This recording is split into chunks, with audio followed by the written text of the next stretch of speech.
Today, we dive into a tale of mystery, a death in the family, and pizza? Welcome to Tony's Pizzeria, the second most cursed pizzeria in the world. We only have ghosts here, no animatronics. Just before the turn of the year 2000, when everyone was still terrified of the Y2K bug and what it would mean for humanity, we wake up as Joe Caldo, a guy just starting to get ready for his new job at Tony's Pizzeria. Once we've fueled up on coffee and gotten ready, we can check the computer real quick before heading out. Our first email is from Mike Caldo, our somewhat psychotic father, if this email is anything to go by. Seriously, who tells their kid that they will comply with leaving the new job they just found? No congratulations, no asking how Joe feels about it. Nope, you will comply with what I say and leave that job. So, of course, we aren't going to listen to that pillock and just going to move on with our day. Or night, as it's a night shift we're working. The second email is from Jimmy, our cousin, welcoming us to our first shift, and he's taking care of some of the prep for us already. Jimmy's a good guy. Now, Joe doesn't live in the best neighborhood, so before leaving, we need to check the peephole. You know, for safety and not because there's going to be anything horrific on the other side. Right? Right, guys? Anyway, ignoring the local crackhead we just saw, let's head to work in the middle of nowhere around the same area Courage the Cowardly Dog lives. We have a voicemail from Joe talking about how to make a pizza, but we'll skip ahead because we've got this, and also it took me way too damn long to work out. After handing off the first pizza we painstakingly created to some dude on a scooter, we get a new phone call, just letting us know we'll be getting more orders.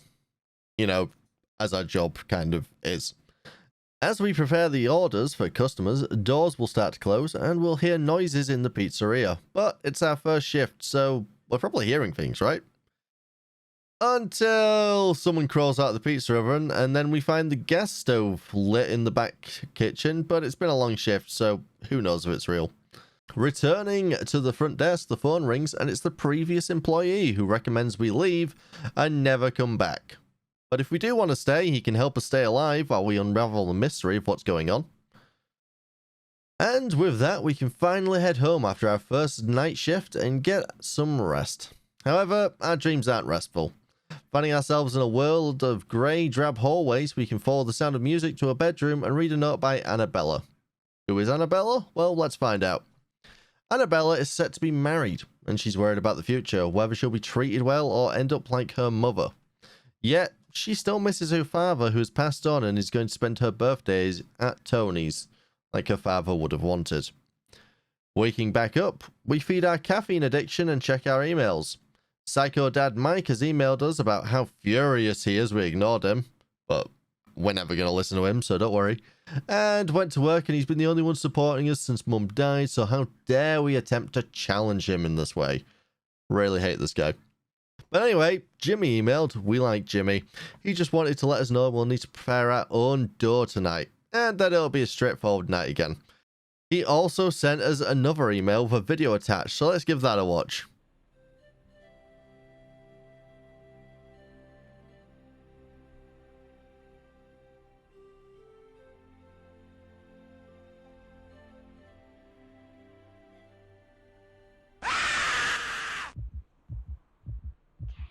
Peeking back through the peephole, the site is clear today, but upon calling the elevator, the crazy ghost lady from before slowly starts walking down the hall towards us, breaking every light on her way, until we manage to get into the lift just before she reaches us. The elevator isn't that safe though, as the power cuts out and leaves us stranded in a dark, tight space for a while before clicking back on, and just finishing the journey down. We aren't actually safe at work yet though. Today, we need to travel the dark streets to get to our car in the underground. As we pass through a playground, all the lights cut out and we are knocked out and dragged onto a swing. When we awake in the park, there's a lonely ghost child who wants to play, so of course we're going to spend some time playing before reading the nearby memorial for the child. Now that we're free from our adopted ghost child, we can head to the underground car park, and because we have the memory of a goldfish, we have to use our car alarm to find it. And so we begin our second shift. Our cousin is waiting on the phone to talk as soon as we get in. He mentions how the previous worker kept complaining to customers about the ghost haunting the pizzeria and how it followed him home on a night. That's sounding kind of suspicious, kind of familiar. Also, he tells us the password to the dough recipe is the year the pizzeria opened, 1970. Following this, the rest of the shift goes as normal until a wine bottle breaks, and then the lights go out before once again we're knocked out. We get knocked out a concerning number of times, honestly. We might have brain damage. But I digress. Then, once again, our favourite ex-employee just happens to call to talk about how none of the Falcos will step foot in the restaurant at night because of their past wrongdoings. Before dropping the bombshell on us that we have the Falco blood through our psycho father. Then, following that, we just go home to bed as normal, before once again waking up to or dreaming of those dreary corridors. We know what we're doing now, though, and head towards the music where we can read part 2 of Annabella's journal. She talks about the birthday party and her sister Valentina crying in the bathroom. Valentina won't reveal what's wrong, but Annabella suspects that things with her new lover have gone foul. Upon waking, we carry on our daily routine, but today, the only email we have is addressed to all the Falcos, including us. It details that Gina's remains have been respectfully and, most importantly, legally disposed of. Who is this Gina? Well, I need to play on to find out. But for now, it's laundry day, so we best head on over to get these cleaned, and surprisingly, the walk was ghost-free for once. No ghosts whatsoever on our way there. For whatever reason, though, we didn't bring any change to the laundromat. So, as we try to scrounge up any loose change that's been left around, we can listen to the radio discuss the mysterious fog that hasn't left the entire city for a month, and the curfew that has been enacted because of it. Although we've been going to work every night, so I'm not entirely sure how effective it is. When we borrow some change, we find in a toilet stall, we immediately get locked in, but thankfully nothing appears, apart from some bloody handprints on a door further down. They must have eaten something bad the day before.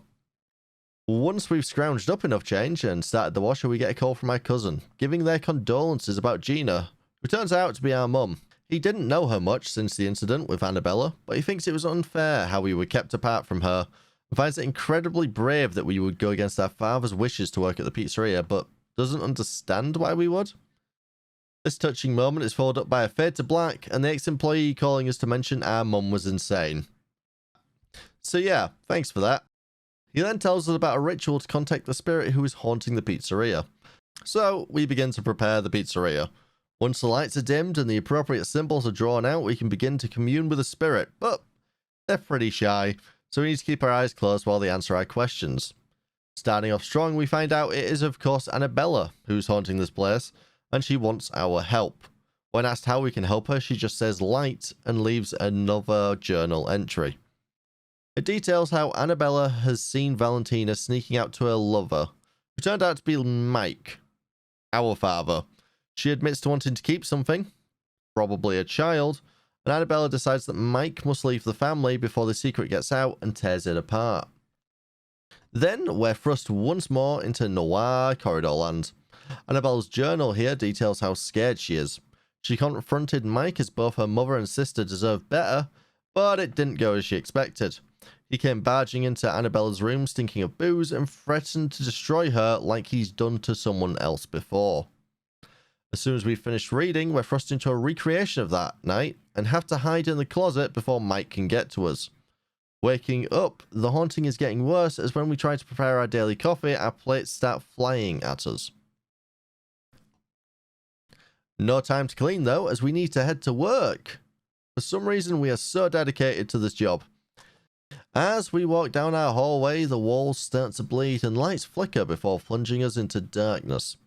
But eventually the elevator arrives so we can get the hell out of here. On our way to our car, the ex-employee calls us and goes on a weird tangent about how cell phones will never take off as it's like talking to the dead.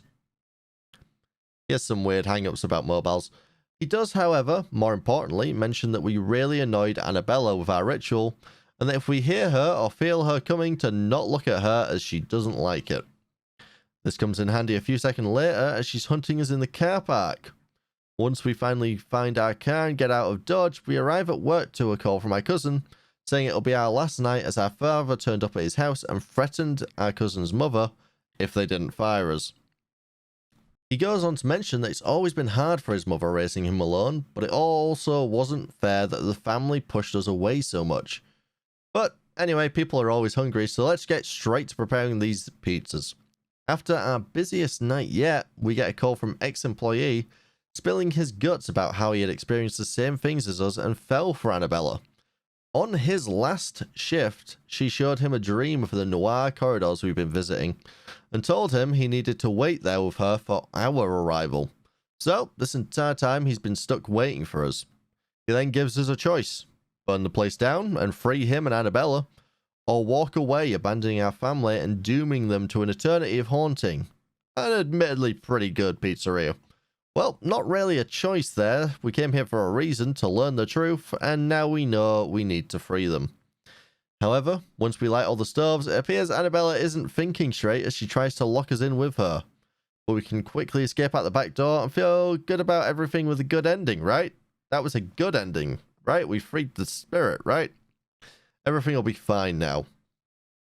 However, after the incident, an investigation takes place and your father goes missing before you wake up in the boot of his car, with him promising to re-educate you. Psychotic to the end, that man. So, what was going on here? Other than the few passing mentions, Gina, our mother, isn't really mentioned again. However, I do believe our cousin is probably actually our half-brother, as his mother is most likely Valentina, hence why he was raised by her alone.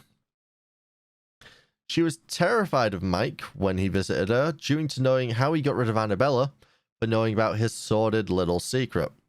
This is an interesting story, although I do think there's some room for improvement and elaboration. For example, I'd like to know more about Gina, our mother, and also the fact we basically ended up in Silent Hill. Like, is that just a poetic explanation for our state of mind since our mother died? Like, we're stuck in a fog, everything's depressing, we're facing the ghosts of our family?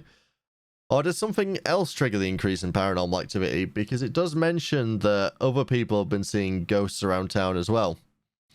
But let me know down below what you think and any games you think I should check out. I have a few other stories that I'm working on at the minute. But I will catch you all in the next one.